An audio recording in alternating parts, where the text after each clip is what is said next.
back-to-back earthquakes measuring magnitude 7 and 5.8 have rocked buildings and shattered roads in Alaska, sending people running into the streets and briefly triggering a tsunami warning for residents to flee to higher ground.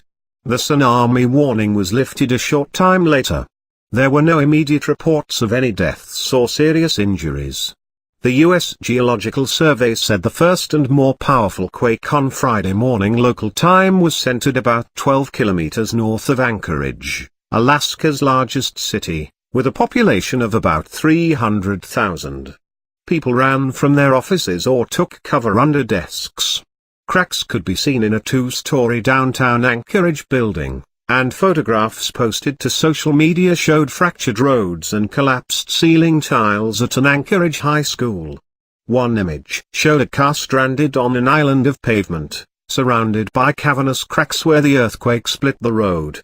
Cereal boxes and packages of batteries littered the floor of a grocery store, and picture frames and mirrors were knocked from living room walls.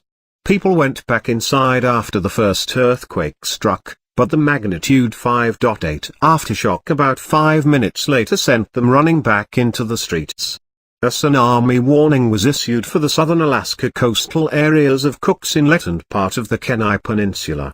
Kodiak police warned people in the city of 6,100 to evacuate to higher ground immediately because of a wave estimated in 10 minutes.